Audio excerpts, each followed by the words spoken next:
the leading cause of death in the United States. We are at or around the number of people who die every year. Hello. And I think you might have to put your computer on mute. We're about COVID. Yeah, the president just had a prayer for the 500 million people who died. Oh, geez.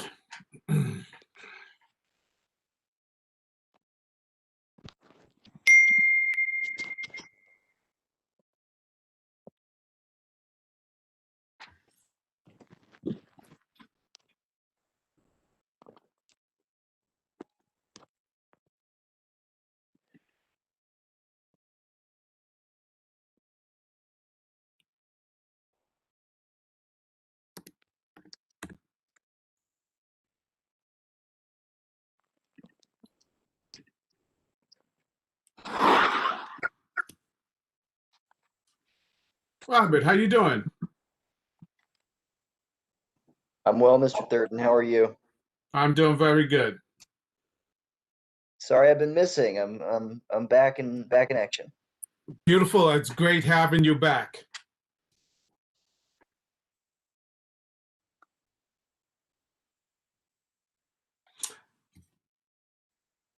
How you doing, Ms. Brian? Thank you for coming. Thank you for having us. Hi, Mark. Oh, you moved.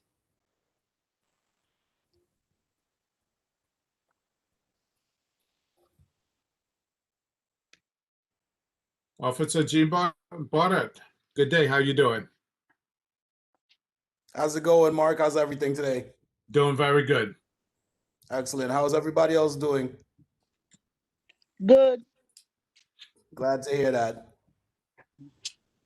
No, we're going to be having, hopefully in the near future, if everything goes all right, we're going to be having a multi-block association meeting, and we definitely want you community affairs officers to come on in and participate and introduce yourself. Once we get things set up, we'll send you the notice on that so you can participate. Just let everyone be be aware of you guys and what you're going to be planning on doing for the community. That sounds good. Absolutely. All right. Mr. Atkins, good day. How you doing? Fine, and you, sir? Can you hear me? Yep. Okay. Marva, how you doing, Marva? Doing well. Good evening, everyone. Evening. I thought Marva was going to say she was doing marvelous. No, I don't do it.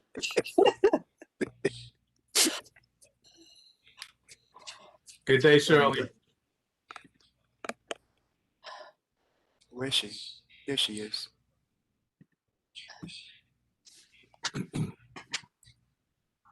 We'll get one more minute. We're going to start. Today should be a pretty short meeting. We're just going to go over our NCOs. So the NCOs, the sector meetings are coming back into it. And the whole concept is changing due to the fact of this pandemic we have going on. We normally had it it was a personal meeting. Everyone was physically in attendance. So now the atmosphere is changing. And hopefully it doesn't have an impact on people, on involvement. We don't want the people to be shying away from participating on that. But I guess that's better. All right, I guess we're ready to start. All right. Good day, guys. Today is February the 22nd, our public safety meeting, and we're going to our agenda. We're going to be running over our NCO concept. With the new format that we're going to be going over, we want to hear our Deputy Inspector Beto Cavolci speak about that, and we just have to be aware of everything is being changed. It's going by virtual, And, we have to adjust to it, and hopefully we'll have participation on that. And what we, going to be doing, today's going to be a short meeting. And our public safety, we started collaborating with the Youth and Education Committee. We want to also extend into the Parks Committee and into our community organizations. When we talk about parks, Marv, if you don't mind, just give a brief, a brief summary of what's going on with our park over there at Broward, and anything else you have going on. But we'll touch on that when we come over to there, if you don't mind. Okay. Sounds good. Butterco Volci, you ready? Couldn't find my mute button there. Mark, you want me to just give my overview now? Is that, and then we'll go get the other points? Okay. Well, Yep. Good evening, everyone. It's always good to, it's always good to see everyone. Very well-attended meeting. Mark, I have to say, I think that the online meeting is getting a couple more people than the in-person meeting was getting for a while. So that's definitely a positive. The more people that we could bring into the mix, the better. I hope that everyone that is on this line also joins us at, our community council meetings, and also joins us at, Mark, like you said, our NCO Build-A-Block meetings, which I'll give you the dates for the next two Build-A-Block meetings. I'll give that to you right after my overview. And we'll get you up to date on everything else that's going on right now. So I don't know about you, but I'm tired of talking about 2020. So far, 2021 has been much better by comparison, statistically speaking, for sure. For the year to date, we're down 32%, 102 major crimes versus 150. We're also down in shooting incidents, 2 versus 3 at this point. For the 28-day period, also down 36%. And, we're down in all major categories. So it starts at, robbery, straight on down. So robbery, felony, assault, burglary, grand larceny, and GLA, all down across the board. If I had to identify, any problems right now, I would definitely point to a couple of things. One is that we're still seeing car breaks, which is a car broken into and items stolen out of the car. So people can, leave a valuable item in a car. And we still see a lot of, car break thefts. And we're also seeing a trend from last year, which is running a grand larceny of auto. So especially now with this very cold weather, whether people go into a store or start their car in front of their house, they'll leave the car running, and from that car running, someone will enter the car and steal it. So that's the majority of grand larceny of auto thefts that we're seeing right now. Other than that, we're really down rather dramatically in the rest of the crimes. Robberies, which this time of year would normally be driven by youths going to and from school. Obviously we're not seeing that right now, but we're down dramatically in that area, 11 versus 23. Like I said, right on down the road, even in terms of burglary, which you all know, burglary was something that we struggled with mightily last year, whether it was package theft related burglaries, where you make an order. Most of the time it was in a building. Someone would force their way into the building, steal the packages. So we're seeing a decrease in that. We're also seeing a decrease in our commercial burglaries. And like I said, just a decrease across the board. Gun arrests are still up for the year, although the 20-day period has been a little bit slower. Which again, with the weather, we could see why that's happening. Just not a lot of people out, and so we're seeing it decrease 28-day period, but overall tremendous increase in gun arrests for the year, and that's where we are at crime wise. So with that being said, our police officer Bullock, a member of our police officer who was shot Christmas Eve, thank God his vest stopped the bullet. We expect him back this week So again, everyone who was involved in that incident is back at work. They're doing great. And, you know, we can't wait to have him back at work. Now, if I could get to the NCO Build-A-Block meetings. So the NCO Build-A-Blocks for this quarter is that we haven't done yet is Sector Charlie and Sector David, which is both sectors are the eastern part of the command. Sector Charlie, which is from Nostrand to Schenectady, is going to be, and again, we've been streaming them on Facebook Live. We're toying with some other ideas, but right now they're being streamed on Facebook Live. We're taking questions over the Facebook.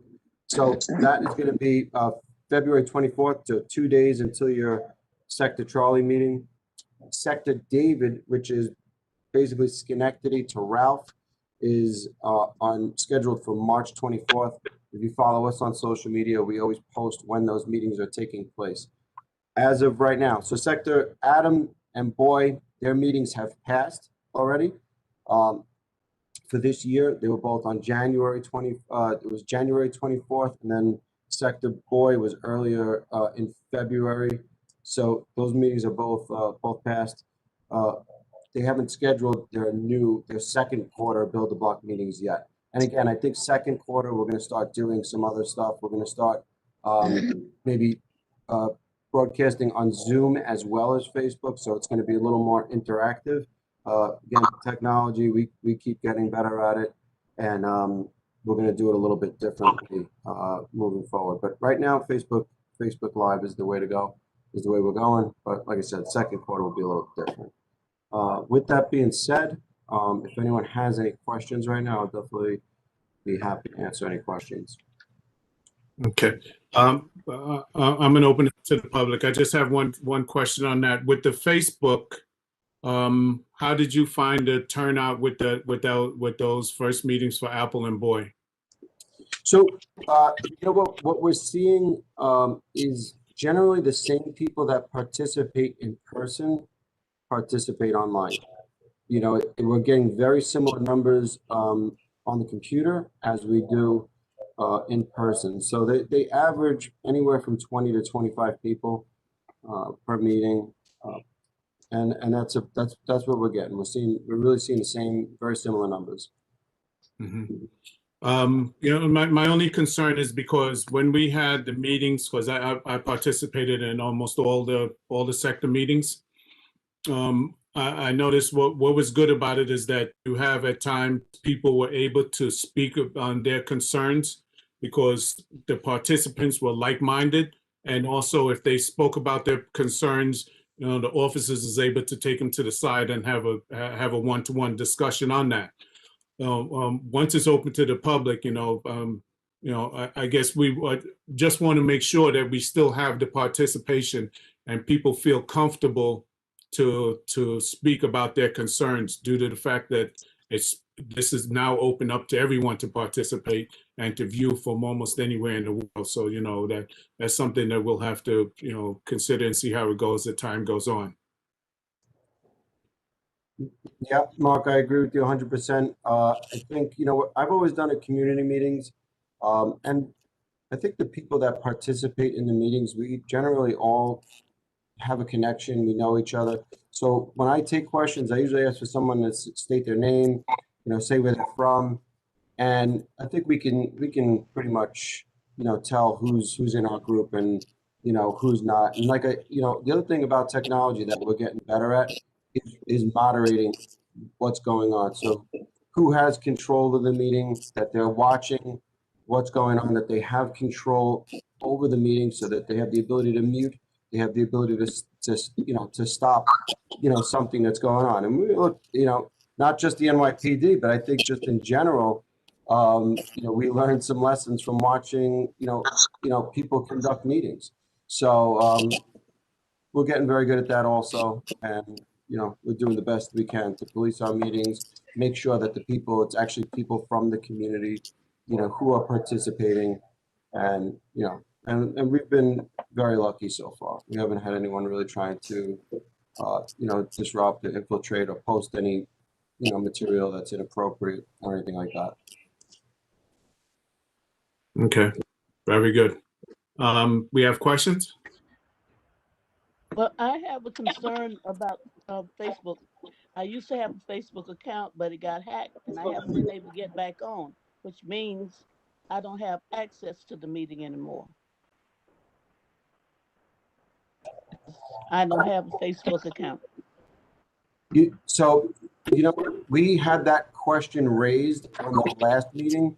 So this, and someone out there was, was explaining to us that we can Zoom and do Facebook Live at the same time. I don't remember who it was. I'd love to give that person credit, but I don't remember. So we looked into it, and we are able to do that. So the new Lieutenant Delman says it's him, people. I just want to tell everyone because he says it was him, that it was his idea. So we'll give Lieutenant Delman credit.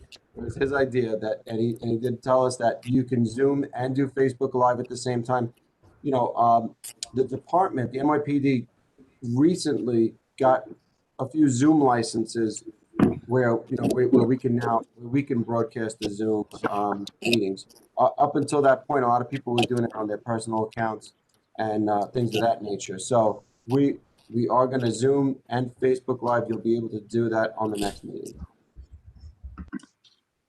Okay. Thank you. The sector meetings are very good because you can communicate specifically with your officers for your area.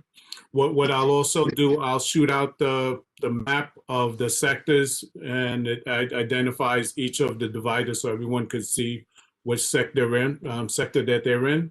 Desmond, you have a question? I just thought I'd seen you pop up someplace in here. You're on mute, Desmond. It's in the chat. Go ahead, Desmond. You got the floor. The question was, are precinct personnel still actively patrolling for people who are illegally carrying illegal guns? I look at Citizen and I keep seeing people being assaulted or reports of assault. And one of my neighbors went out early one morning and said that they felt that people were very nervous in the streets and on the verge of pulling guns on people.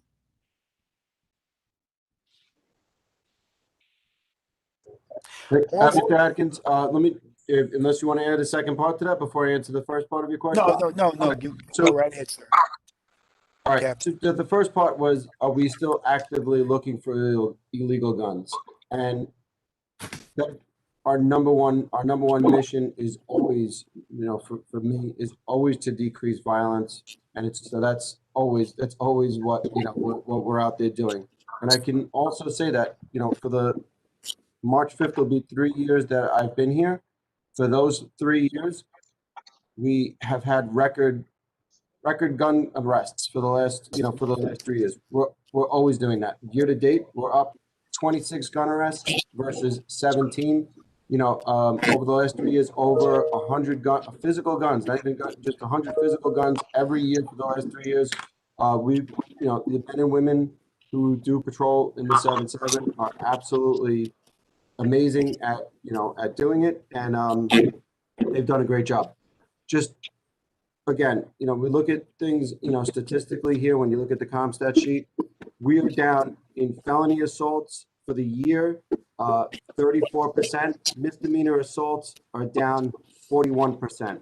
So we're down dramatically in assaults across the board, whether it be felony assaults, misdemeanor assaults, and so crime is down. With that being said, that doesn't mean that on an individual block or for a couple of block stretch, that when things are hot, let's face it, that things can happen.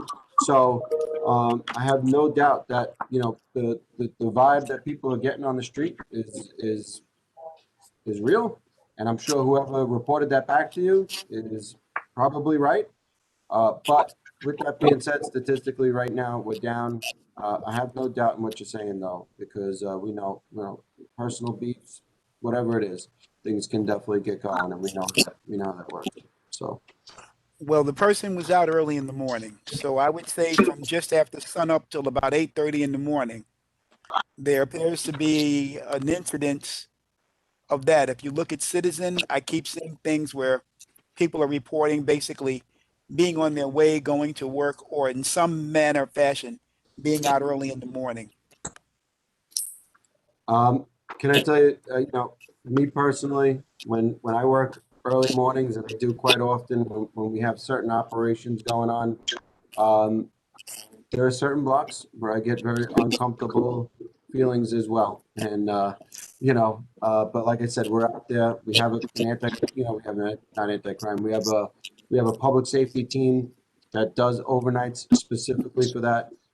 You know, the officers who do regular patrol are directed towards block with high volume calls, whether that be 911 or 311. So, you know, like I said, we try to give those blocks more attention. They have a very strict visit list. So just hope it works. But any concerns like that, you know, just getting to Mark's point, this is the reason why we have the NCO meetings. The NCOs are your direct connect to the police department. That's what the NCOs are designed for. Those are the guys that you can pick up the phone, call them and say, hey, Mott, Brissett, if you're in Sector Charlie, like you are, Mr. Atkins, right? Hey, Mott and Brissett, hey, this is what I'm seeing. I'm seeing a lot of, you know, vehicular traffic on my block. I'm getting, you know, this is the house that we see.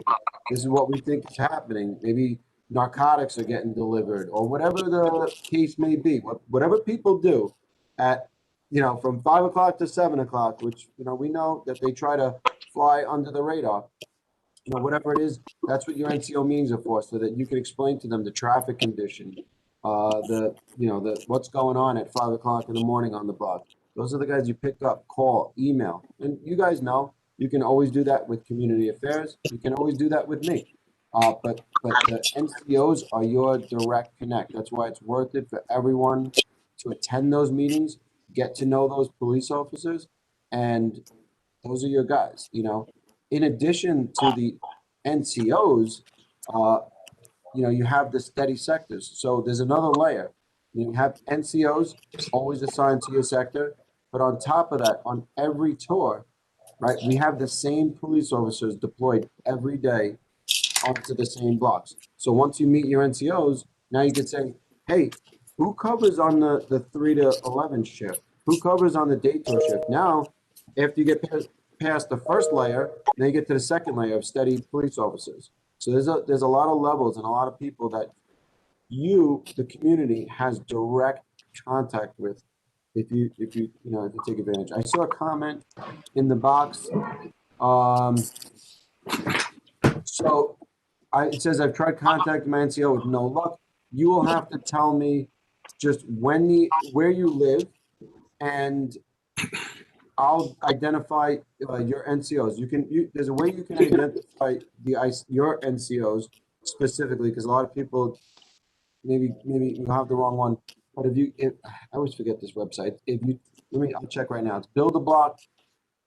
Hi, You know it was me who asked that question.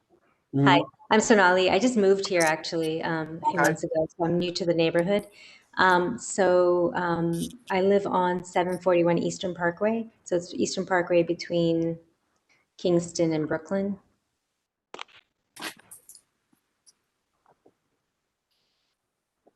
Keep losing my mute button there. That is NCO Charlie. That's Police Officer Mott and Brissett. Their meeting is in 2 days.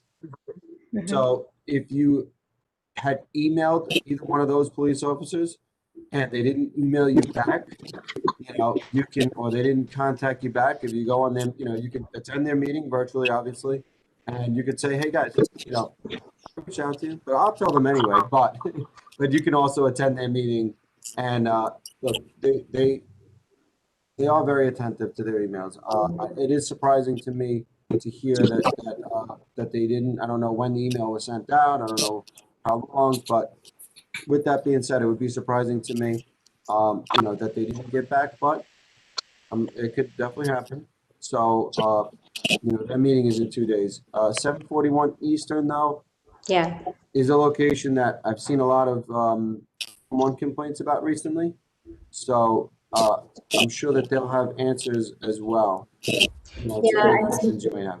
I specifically, my concern was also a lot of social gatherings and no masks, and that's, I know, an inherent problem in this community. I consider it a public safety issue just because it's health and it's our own safety at risk because we share the space and we share the air. So I'm not sure if anything was done. I don't know what can be done about these. I know these are very political issues that we're dealing with. So, I know it's complicated, but I just wanted to know, as a new resident, what can I do as a new resident to protect my family and myself? Okay, so it is funny because when I first heard this concern about 741 Eastern Parkway and the gatherings, it wasn't through 911, it wasn't through 311, it was on these meetings. After I started seeing it on the community meetings, I started to see some 311 calls, and so I will speak to NCO Charlie again. If a certain establishment or a certain group of people who routinely gathers is having large gatherings, we will definitely make it a point because we will usually know those people in the community, and we'll make it a point. And I know we have made it a point to speak to the people who are involved in having those large gatherings. So, but you're right, it is political. We, from the beginning, our goal was to really do it through education and not necessarily enforcement, unless repeated warnings and we really kind of like. But this is like maybe the second or third time that the issue is brought up. So I know that we've been proactive in working on it. And we'll continue to have meetings and try to do it, diplomatically as possible. And then, we'll take it from there. But we Buddicavoli? CO Buddicavoli? Go ahead, Mr. Atkins. That if I'm not mistaken, that address is Melvin, right? you're not muted. I'm not muted. You're good. That address is adjacent to a daycare center, a building that has multiple daycares. And I know from personal experience that one of those buildings in that block is a hostel. They have international Talmudical students that come and they live there, and they have a very bad reputation. Prior to your coming to the precinct, when D.I. Lott was here, there was a young man who they committed multiple crimes against him. They committed petty larceny, grand larceny, assault, kidnapping. When he went to the rabbis and they went to the police, they threatened him and they threatened the rabbis. So there is a small, basically Israeli mafia in that, who basically, over a period of time, they come and they go. They come and they study, and then they go back to Israel. And that's pretty much how they do things. If they feel that they've gotten on the wrong side of the law, they have some kind of immediate transit to the airport, and they are able to fly away without having to face any kind of enforcement. But I understand what this Miss Lady Schroff is saying, and they do. And I would advise or ask that this is mainly a Brooklyn South problem, because Brooklyn South basically controls most of that community. And just this past week in the newspaper, they made a point that the Orthodox community in Israel is having a major runaway COVID epidemic because of their religious practices. So it's not as though it's not known. I've driven down Eastern Parkway at night, and I've seen approximately 200 people at 770, which is on the other side of the street, the southern side, and they're all sitting there and they're all worshiping, or I'm going to say worshiping, and they're sitting shoulder to shoulder. And that one particular night, there were maybe 5 people in the crowd of 200 that had masks on. They walk through the community and they live all through the community now on the northern side of Eastern Parkway. And for the most part, they don't wear masks. So I know that they exert a lot of pressure in the city, and that most people don't want to say anything to them. But they've spent decades, and now they're on this side of the community, and I don't see any reason to not address it. Well, I have to say Because- something. I moved here during the week of Sukkot, and my neighbors had their nightly parties for 10 nights.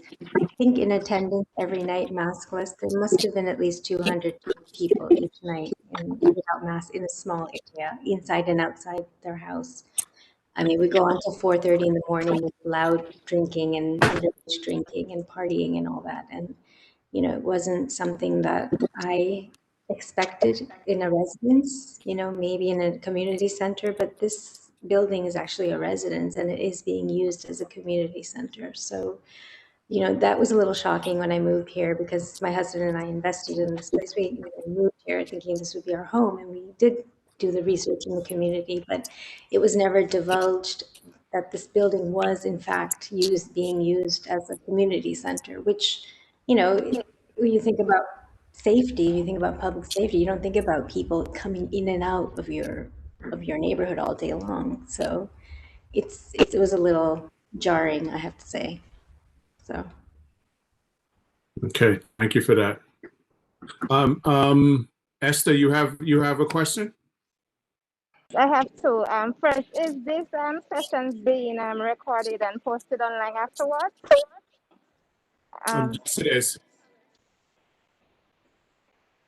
Excuse me? Yes, it is.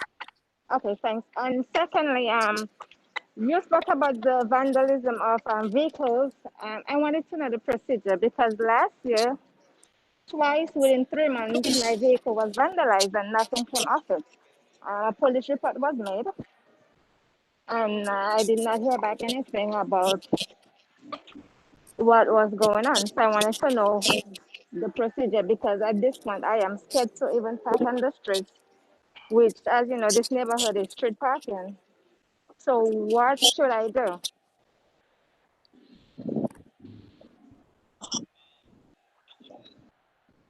I'm sorry, Esther. So if I'm correct, and you could just nod your head. Just talk. So your issue is that your car was vandalized, and that you didn't hear back from the police department, or? No, I did not. Okay.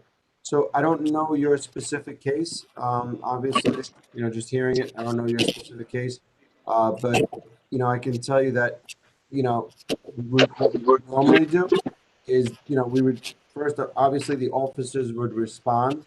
They would conduct a street investigation, which means that they would canvass the area for cameras, depending on, you know, if it was, say, someone had broken into your car and stolen credit cards, if it was a major crime and there was evidence left behind, they may submit the evidence for DNA, and there would be, you know, more of it, you know, there'd be an investigation where there'd be certain steps. In a case where it's like, say, vandalism, say your tire was, say, slashed, for instance, or maybe a window was broken, a car was scratched. The initial officers would respond, you know, conduct that street investigation, and then leave that complaint for the detective squad. If the detective squad, or even some cases, the NCOs, went out and conducted a canvass themselves and could find no further evidence to get to the bottom of the crime, they would close the complaint, meaning that there was no further investigation that they can do to get answers for that crime. And so my feeling is that based on what you're telling me is that that those steps were done and that, you know, the complaint was possibly closed. Although I don't know specifically, I'm just talking what might normally happen. Okay, thank you. Yeah, it was broken into twice within 3 months, and everything was stolen in there. cameras, and the camera was not hooked up as yet, and wallets, and I guess we left stuff that was visible. Everything, clothes, bags, everything. We had to replace the windows, and it happened twice. And this is my neighborhood where I live. So you figure everybody pretty much know each other, and they would not do something like that. But Well, like I said, we could definitely take a look at your specific complaint, and I can answer that question a little bit better if I take a look at it. okay, thanks. Esther, Thank you. what's your cross streets? Ralph and Buffalo, Pacific between Ralph and Buffalo. That's Sector David, correct? It's pretty good, Mark. We could put you out there soon. Esther, did you, when you signed in onto the meeting, did you leave your email address to get into the meeting? I did. Okay, we'll send you out the sector maps so you can have the sector officer. Did you receive a complaint number on that? Yes, there was a complaint number. All right. Okay, thank you. Do you I know actually what just put number? it in the chat. Okay. Yeah, like I said, if you could get us your complaint number, well, I'll take a look at it. Okay then, thank you.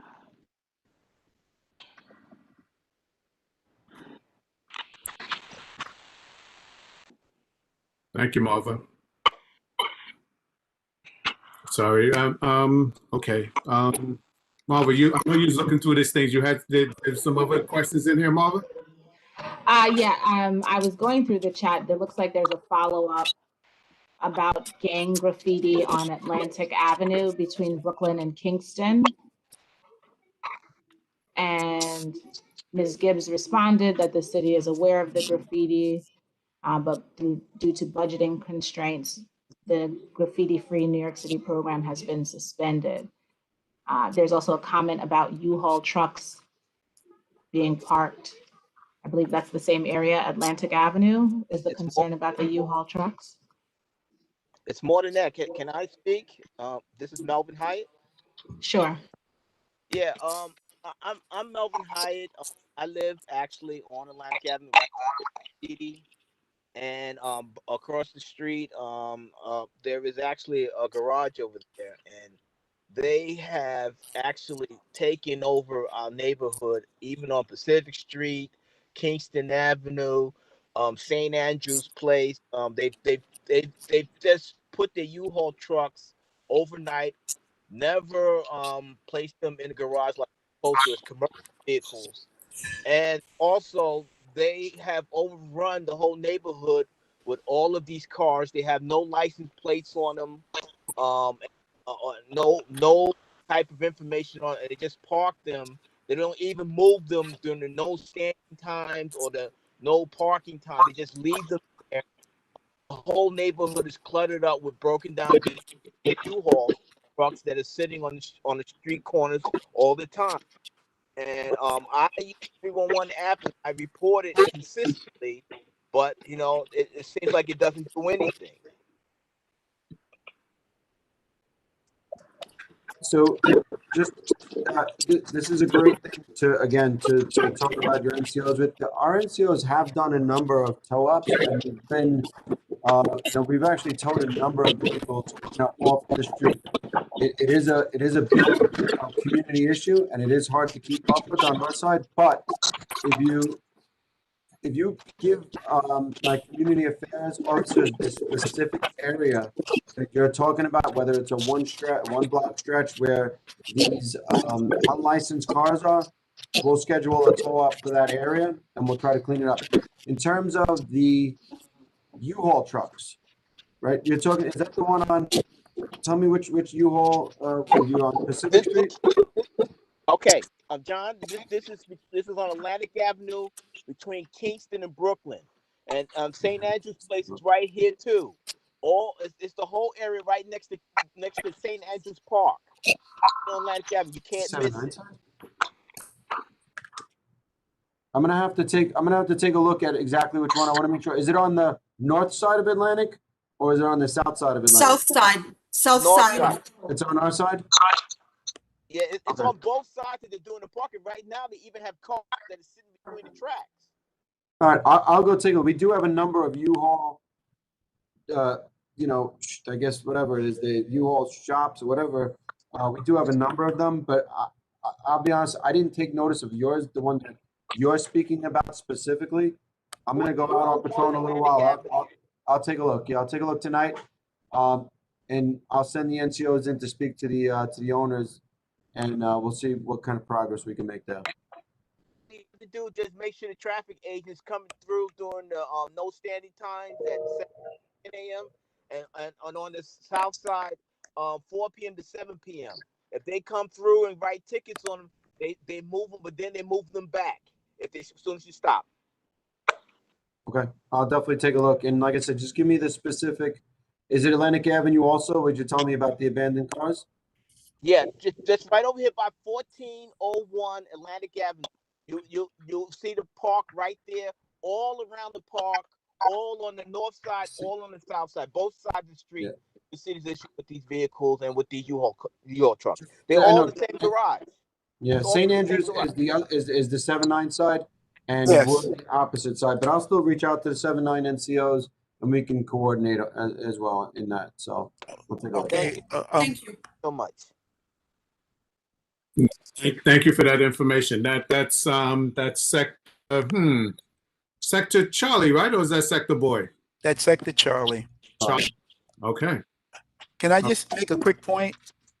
Commanding Officer Buddy Cavoli, two of the incidents or two of the problems that we've been reporting tonight are basically happening on precinct boundaries.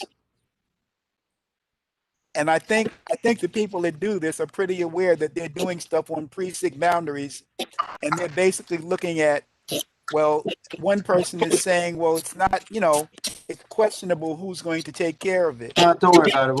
We're going to get to it. It doesn't matter if it's us, 7-1. It doesn't matter. We'll get to it. Well, it's the 7-1 and the 7-9 in this case.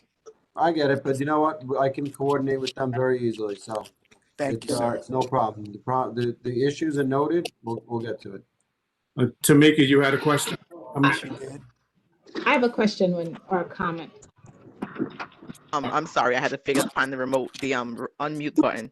Two things. The young lady who was speaking about the property on Eastern Parkway with the parties. Everyone, please keep in mind, when she's talked about this property, the half residential and half community space, that was actually brought up in our Slack meeting for the community board for liquor license renewal. That property actually has a owner and a manager, so that's where the problem comes in at. So please contact the owner of the building as well as the man. You can go over there and ask and speak to someone, because this has been an ongoing problem, especially for people who live right there, because it is something well known that the people have parties all hours of the night, and they thought they were going for a living situation, but they found it was a party hall and all this other stuff. That's one. Commanding officer, another question. I've actually been having for the past 2 months, I make several 3-on-1 complaints, put my reports in for blocked driveways. I do it online purposefully to have a record of it. I put it in, maybe 25 minutes later to an hour, as I'm sitting in front of the driveway, they say they came and nobody was there. I've had to call the precinct myself physically several times to tell them no one has came to this address because I'm still sitting here and can't get into my driveway. What is going on with that? I understand. It's a complaint, and the officers are putting it in, stating that they're coming out, and they're not.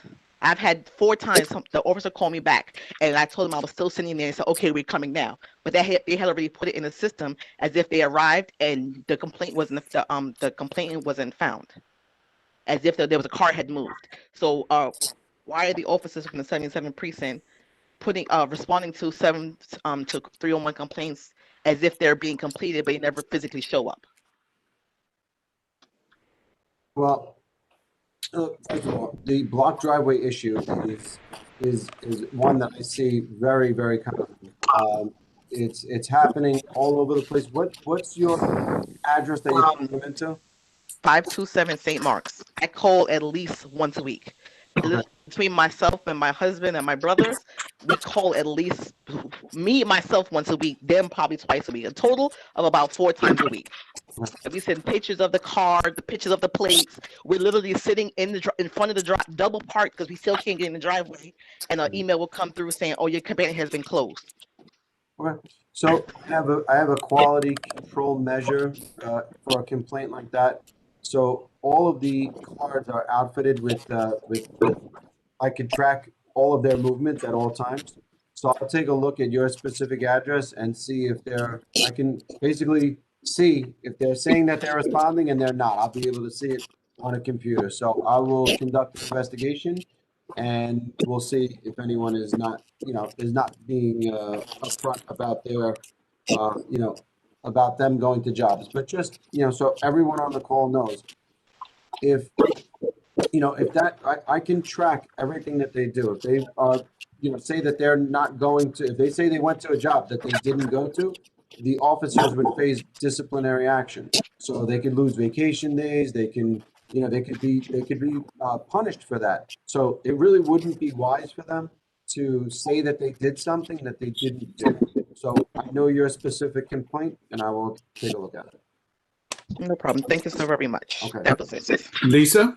Yeah, I wanted to piggyback off of that only because off of I think it's the issues on Atlantic when they said that to write up the traffic agents. Being that I was a traffic agent many years ago, I can tell you that if the cars have no license plates, they cannot issue any vehicles a ticket.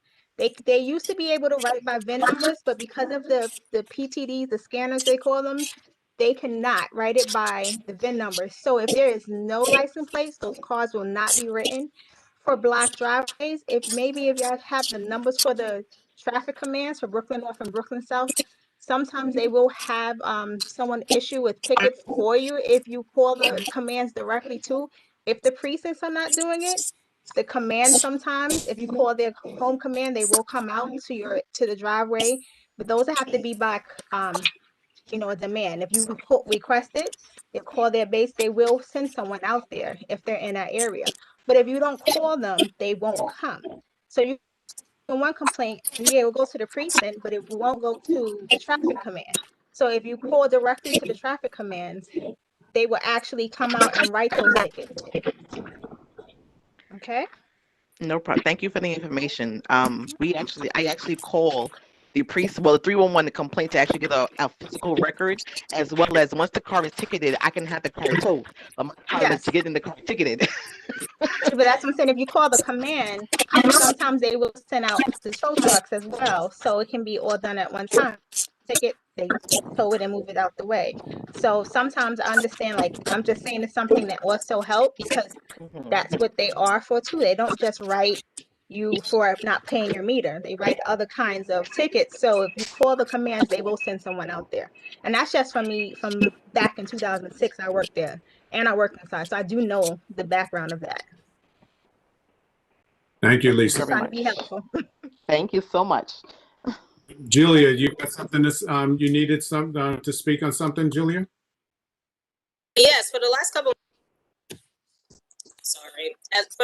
of months, our office has been fielding complaints from the neighbors of 743 Eastern Parkway. It's a so-called community center that is used by the Jewish community.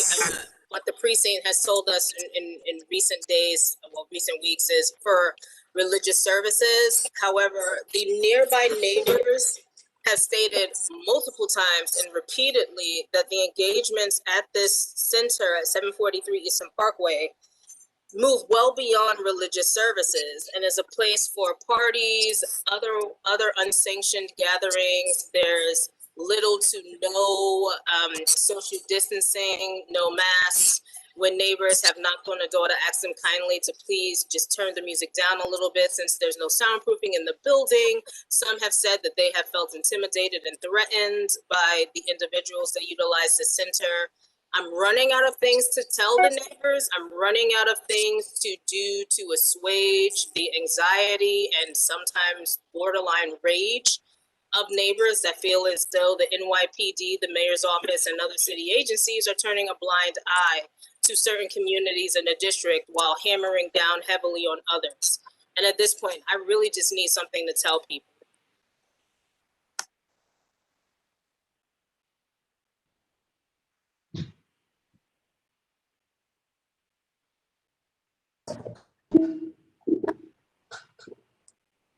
Don't everyone speak at once now. I was not expecting stunned silence, but okay. No. I will No. go to the drawing board and try to work on my forthrightness, but that's as gentle as I can put it. Julia, that's what I was just stating in a comment to the young lady earlier. We had the same conversation in the Slack meeting about she's not the only person, but this has been brought up to the community board. No, Ms. Gibbs, this is an entirely different facility. You're referring to 17 Eastern Parkway, the Youth and Temple building, which is an entirely other beast. 743 Eastern Parkway just came to our radar maybe 4, 5, 6 months ago. So at this point, I'm literally just running out of things to tell these concerned neighbors and these residents. Like, it's really unfair that certain people are hammered hard when there's fewer violations and infractions. And then, we have this particular segment of a small population of the District 8 community that people are telling us at the district office are getting away with everything. And I just need something to tell people. Is there anything from the police standpoint that can be? I don't know. Mark, is there a question there? I'm not sure of the question. Listen, anyone is free to make any statement. And I know I heard a statement that people are being hammered. I don't know of anyone being hammered, first of all, because the police department we're not doing that type of enforcement.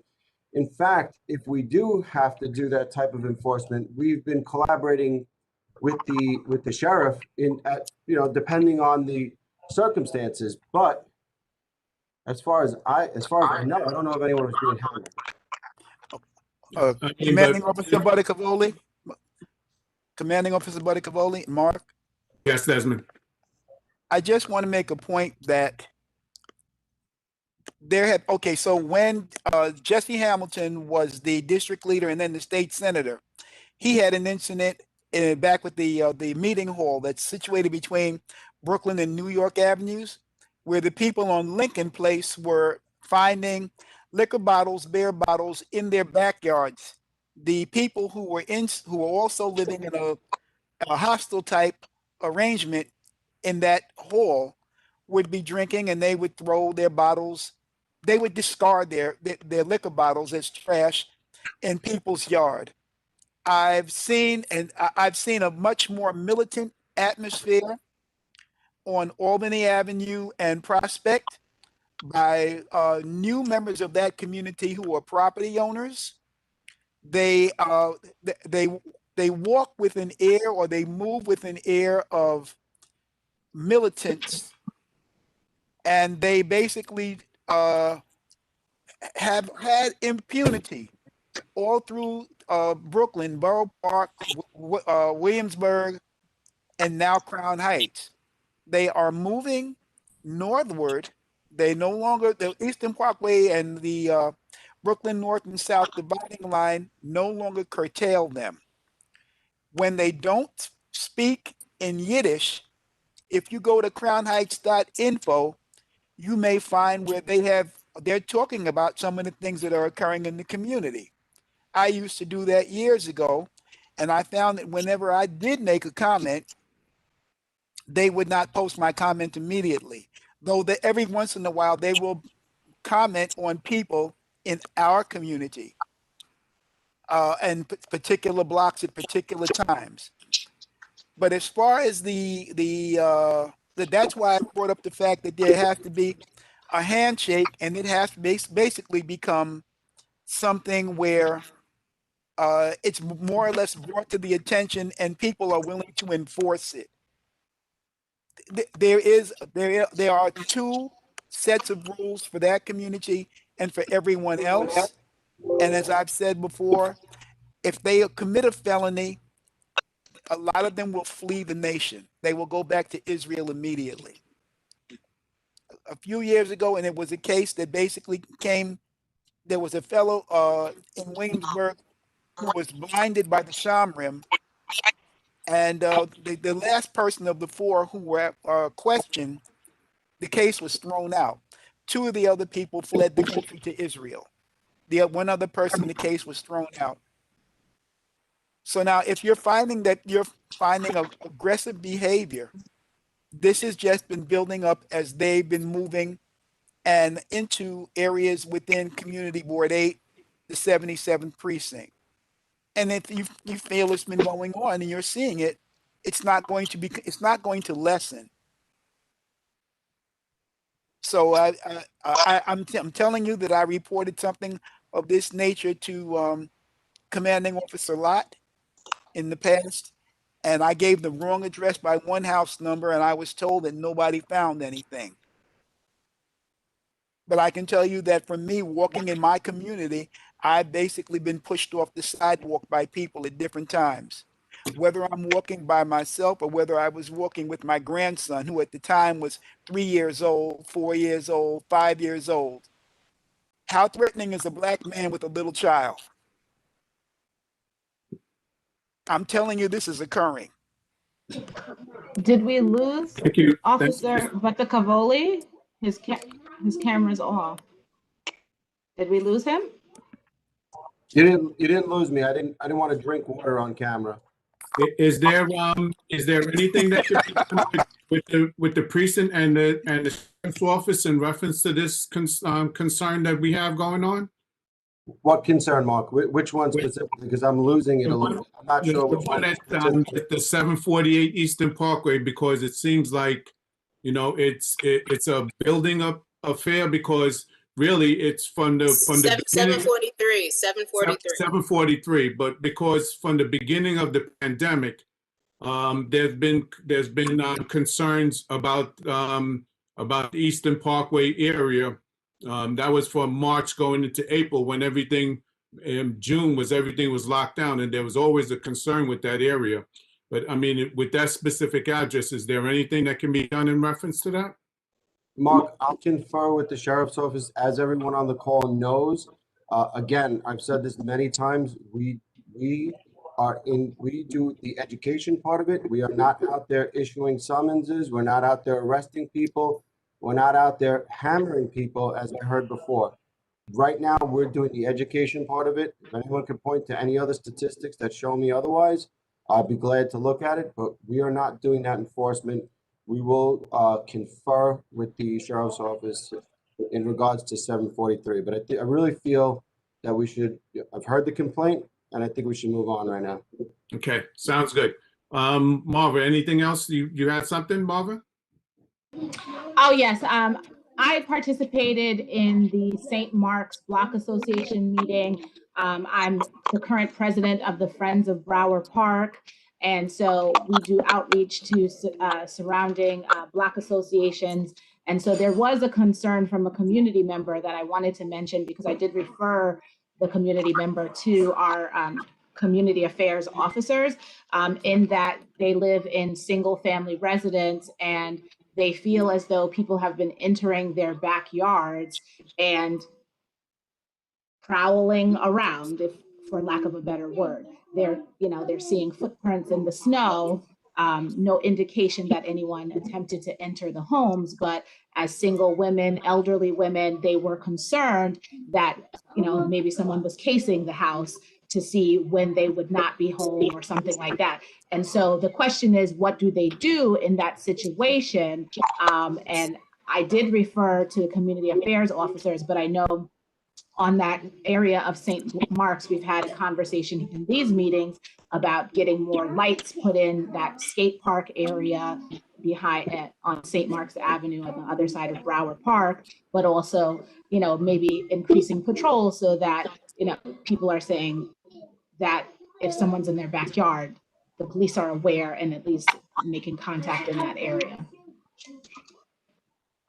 Okay, so I guess what is the appropriate response for the community member when they feel as though someone has trespassed in their backyard, maybe not committing an actual burglary, but the potential is there?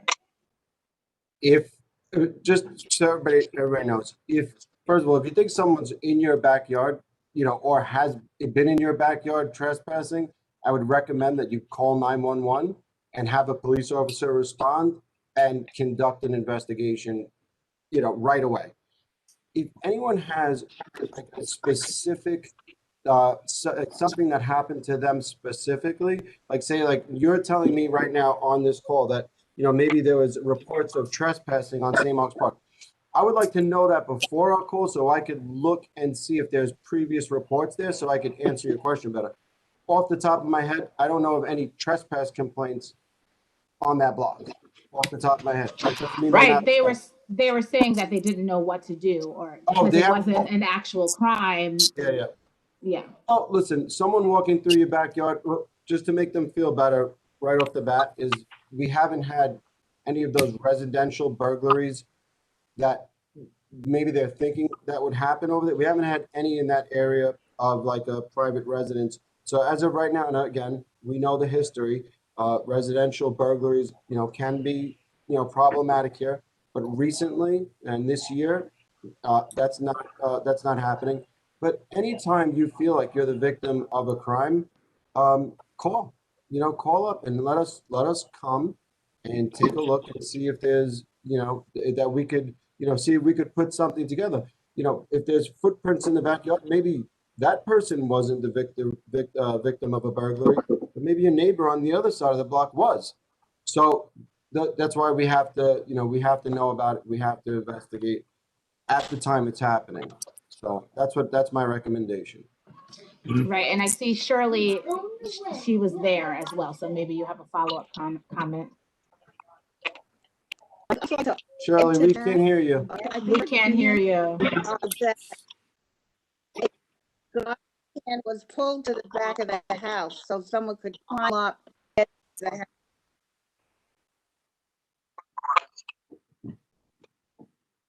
We're losing you, Shirley. Yeah, Shirley, maybe it would be better if you typed in your comment because we're losing you just a little bit.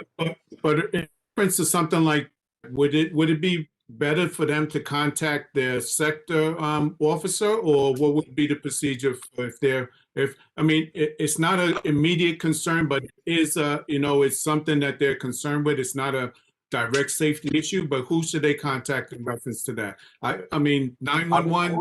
Yes, no, you call 911. It's okay. The police officers are out there. They're ready to respond. It won't only, but take them a few minutes to respond to that 911 job. Take a look, see what's going on. I would much prefer to see an investigation right away and not wait to, make contact with community affairs or anything like that. I'd like an immediate investigation.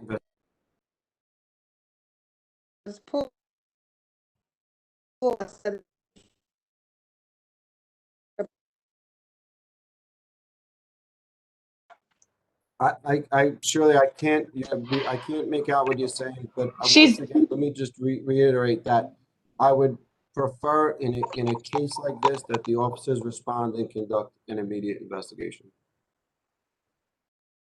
Okay. Thank you. And Lisa, you had your hands up, or that was an old one? I'm sorry, I didn't take it down. Okay. I can talk about the so my brain just went dead. Yeah, I'll when it comes back, I'll say. Oh, you know what? I just wanted to answer one question that we didn't that was asked and then I didn't get a chance to get to, which was the graffiti free program. While yes, that program has ended, we are still conducting cleanups. We have some leftover paint. So if there's any specific areas of concern, let me know. We do have cleanup scheduled for coming up soon. I don't remember the exact dates. March 6th and March 13th that we have cleanup scheduled for. So if there's something specific that we could get to, just let me know. I'm sorry, that's the 6th, and what's the second date? March 6th and March 13th. We're doing cleanups. We're still doing cleanups, even though the program isn't there. We're still doing the best we can. Okay. Hi, Shirley. Go ahead. Okay, I would like to add- Shirley? Can you hear me? Yes, now you can.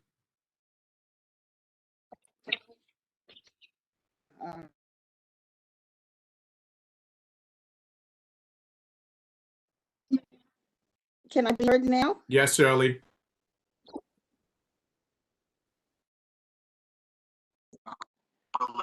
No, you can't be heard now. I'd be heard. All right, Shirley, we're gonna come right back to you. Ms. Tyus? You're on mute, Ms. Tyus. Regarding the complaint for the neighbor with the backyard trespasser, I strongly recommend that she consider having a rear yard camera. I mean, that's putting even more of a, yeah, that's a thing, but that's even putting more of a cost on a owner. I mean, if they're not an owner, that might be just a rental, and that's additional cost for us. But I mean, that is something to look at, definitely, but that is another cost for your owner. Thank you for that recommendation. Shirley, are you back on? Shirley, I still can't hear you well. All right. I think what else we have going on? We were looking to do the collaboration with public safety and our youth and education. We definitely want to work together. We started it last year. We're going to do it even more this year because right now we're kind of lucky. I mean, it's not lucky. It's that it's unfortunate, but there's not a lot of young kids out in the street right now. But our city will be open back up, and we want to assist our youth as much as possible. So we're going to be definitely working with youth and education as time goes on. We're going to also be working with our parks department, our parks committee. The city's opening up shortly. We want to have our parks safe. We have our Broward Park. We have St. John's. We have the other park by Eastern Parkway. That's on our far side of our east of us. I think also they're a concern. Yes, they're a concern. It's a beautiful large park, and we want to have our community enjoy it. So we're going to be working with that with that parks department. And Marva, you're part of the you're the president for Right. So Friends of Broward Park is doing our best to just keep the park active and keeping the community present in the park, right? Because if we are using the park for positive means, then the negative element will stay away. If we as the as the community use the park and show that we're taking ownership of that space, the negative element will hopefully stay away. And so that's the goal with the Friends of Broward Park. We'll be restarting story time in the park with the Friends of Broward Park Library. We did a scavenger hunt in the snow and other activities just to keep the park active and use even when it's cold and frosty outside. But definitely in the warm weather, we'd like to use the park for our seniors, get them out walking, doing chair yoga on our benches, things like that. So if you want to volunteer, definitely reach out to me because an organization can only run if we have people to support it and do the work. So definitely let us know if there's anything that you have an idea for in the Friends of Broward Park. And thank you very much for that. We definitely need to support that. And but you made an announcement at our meeting, at our general meeting. Mark is so funny.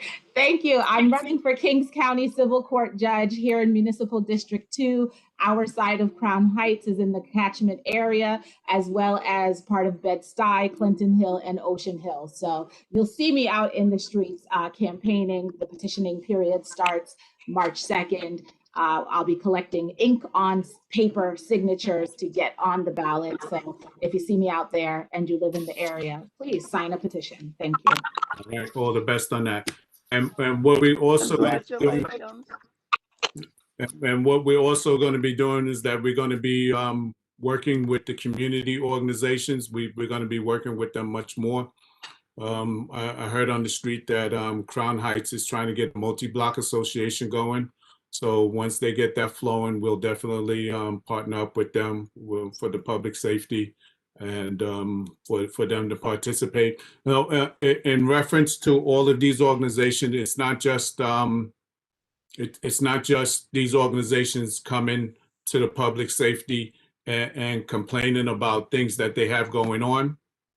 It's also about events that they're looking to produce and that's looking to better the neighborhood, to let us be aware of what's going on so that, we can participate and also give the support, because the NYPD, the 77th, they're always out there willing to support our neighborhood.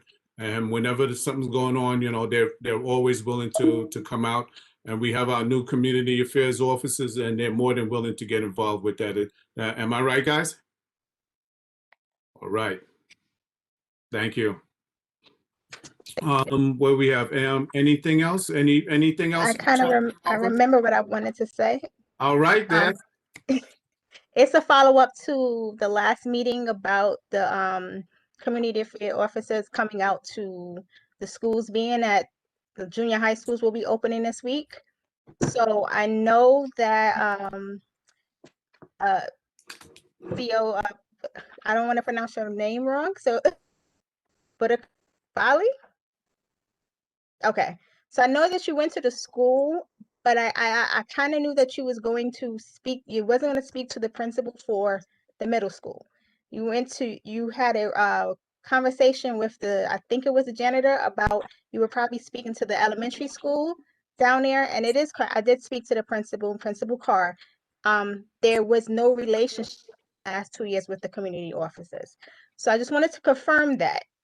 Also, so I know that Jean here, I think I saw Wallen's name. So hopefully once the school does go back into sessions, that we can have, hopefully, because they're going to have, small classrooms, that hopefully that we can have some type of interaction going on between the schools and the kids, because it is needed. Like I said, that for 2 years, there was no any type of interaction. And these kids are at that age where some of them are graduating, they're going into high school.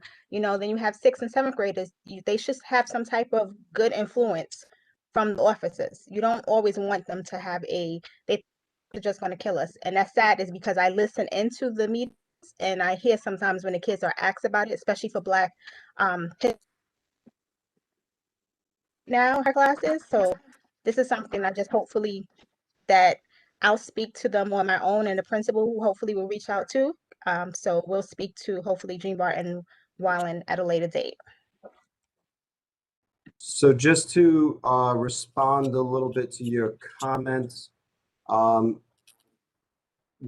after we hung up with the last meeting, I spoke to Detective Marte.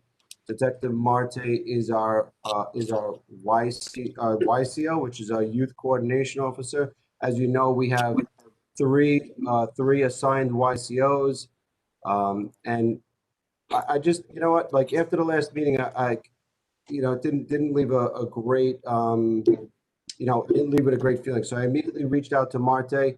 What I'll say is relationships are a two-way street. We have a very good relationship with one half of the school, and not as good with the other half of the school. So we'll definitely revisit, making improvements to that relationship. But for anyone to suggest that we don't do a tremendous amount of work with the schools is really unfair. My NCOs, Sector David, have visited, I can't tell you how many times, and I guarantee you, 99% of the principals that you speak to in the 7-7, my officers have a great relationship with. So, like I said, relationships are two. I don't want you to think that I'm saying that you're not doing your job, because like I said to you, I worked for PD for over 14 years. I have a wonderful connection to them. That's where I started working in my city service, from traffic into working in the EEO office as a trainer. So I'm not saying that. My daughter's father's a cop. I have a wonderful relationship. What I was saying is that this is a new middle school that's at the corner of the precinct, a block of the precinct. There was no relationship. And I just felt that there should be one, being that we had new community affairs officers. There was no relationship with the principal. And like I said, I'm friends with her. So it was never that I'm saying anything negative. I'm just hoping for a future that there will be some connection between the two. Nothing to say negative. So I just wanted to say that. I think that it's a chance for me to speak to you and to speak to the new officers so we can build a new relationship. My daughter's leaving the school, but yet I am still advocating for the school because I love the school. So I just wanted to say, my daughter went to PS 335. She was there from pre-K all the way to 6th to 5th grade. So yeah, she did see the officers, but as a junior high school student in a new school that was built there, no, she did not. And that's all I'm saying to you, is that hopefully there will be a future relationship. Never was I saying that this was that she did not do a great job, but I just felt a little slighted because this is a school that's at the corner of the block that the precinct is in. So it should be some type of relationship with them too. Okay, well, if you would help us bridge the communication between your friend, the principal, you have Officer Wallen, and you have Police Officer Jean Bart on the line. I'm sure they'll take any any bridge to the principal that they could get. And like I said, I'm extremely proud of the work that my NCOs and YCOs have done in this community, in that sector, in reaching out and having tremendous relationship and tremendous ties with the schools there. So I know they do a very good job. Not only with the school on the corner, with all the schools in the confines of the command. So like I said, we'll take any help we can get bridging any gaps or establishing new relationships. Okay, thank you for that. Also, I was getting some feedback from in reference to the NCOs. Some of the residents are saying that they're not getting notification about the meetings coming up, especially since they started back. Just want to make sure that our NCO officers communicate with the public. Just want to make sure that that they're all informed of what's going on with the meetings. In a timely manner. I just got my email about the NCO meeting 2 days ago. I got the email. And it's going to be the 24th. You got it 2 days. You got the email 2 days ago? Yes. And the meeting is in 2 days. I think you got time to prepare. Prepare your questions now. You got a little bit of time. We do try to post it on. That's not the only meeting that I'm participating in. So I need to plan my schedules and plan all of my Zoom meetings. How far in advance do you want it? Tell me, and I'll make sure that they do that next time. As soon as they know. Okay, we'll get it out earlier next time.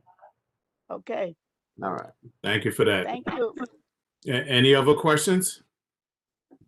Yeah, can you hear I'm me sorry. now? Go ahead. You sure? Sure, can hear you this time. Trying to finish for 15 minutes.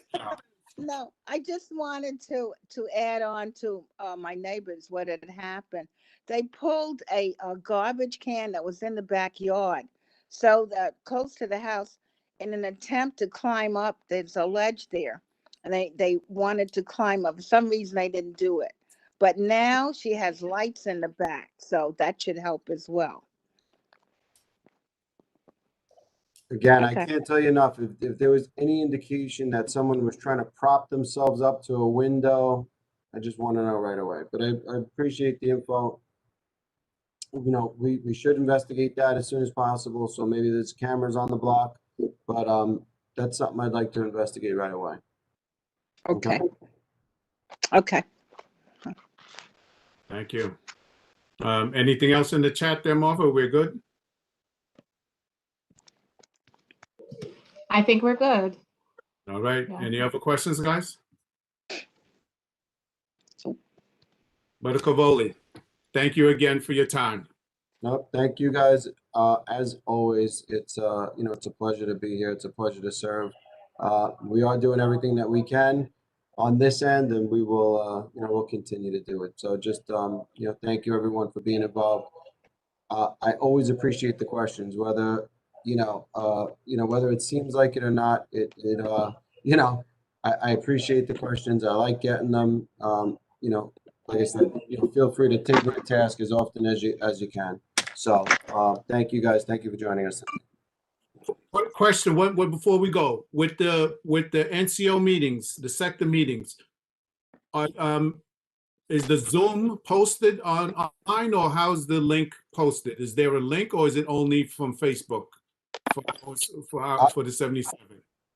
As of right now, I'll have to check. It should be posted. It's always posted on social media, but again, the individual invites, I'll make sure that those get out, way earlier, because we do have our email contact list that we like to blast the meetings out to.